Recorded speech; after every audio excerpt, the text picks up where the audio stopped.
The best thing ever. Hello, what's your name? My name is Jamil Ali. How old are you? I'm 12 years old. Where are you from, Harry? I'm from Oromia. Ijoollee Oromiyaa jirtu.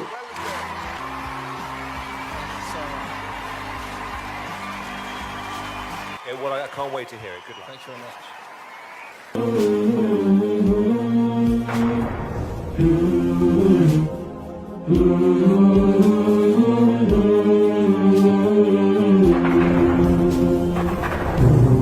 يا رحمن موتنا ابتسامي هو مدينتي من أفهامي أجرا أجر يا رحمن موتنا ابتسامي هو مدينتي من أفرامي يا خرح مني خي دلن سوء التهي ديلي هجة جودان أواسنا بهي باي إني ديليتو يهنجمو جهي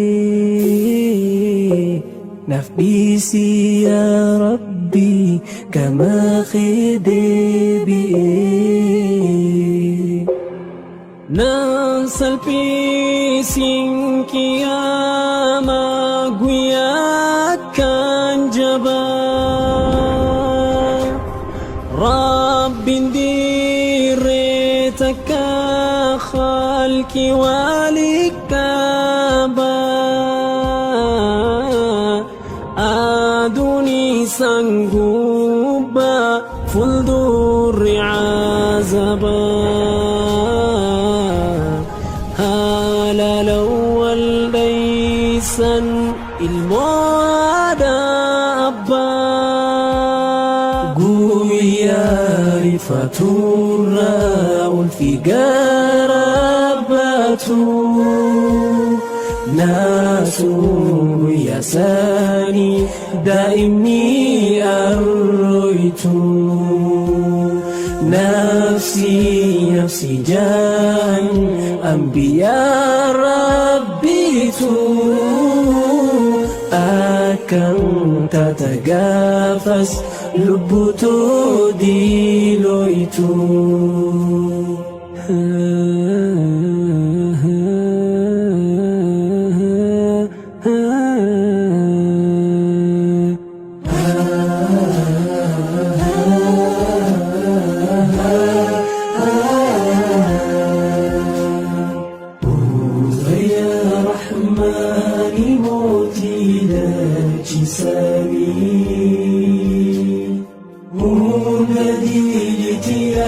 من أفهامي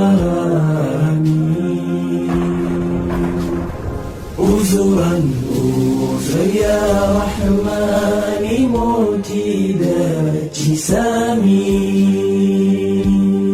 ومدينتي من أفهامي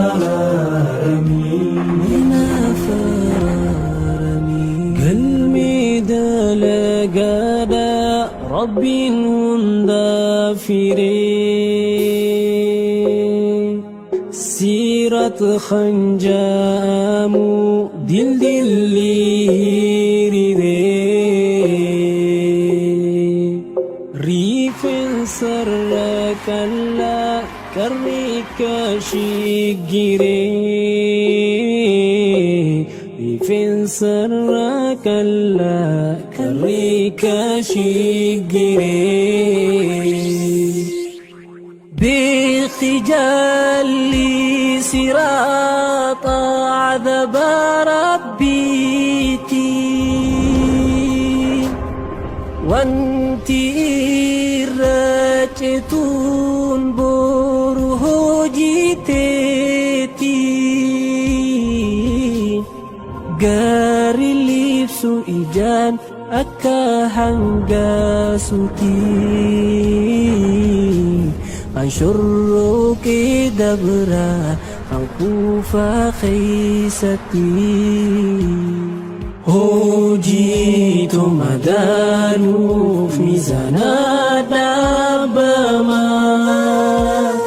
Sadafan injiru lamati kodama Taka jannatu ma yukhan jahannama Lubu to sangkisa Isati kusuma Lubu to sangkisa Isati Thank you.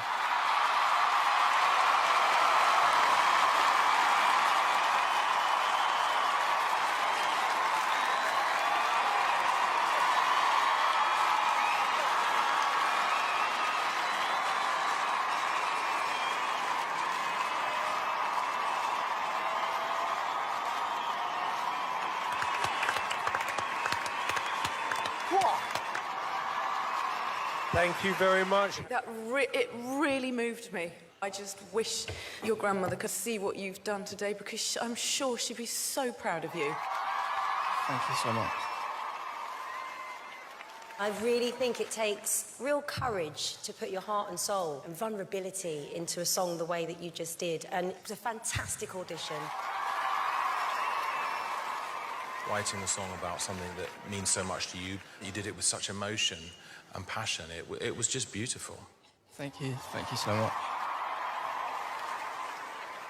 It's quite rare that I could remember an audition a month or 6 months later. And this is one I'm going to remember because it was very genuine. It absolutely showed your talent as a songwriter. Yeah, I like you, Harry. I think people are going to get you. We're going to vote. David? I'm going to say yes. Alicia? Easiest yes of the day. Yes, yes, yes. It's a yes for me, well done. Harry, guess what? 4 yeses, get ready for the next round.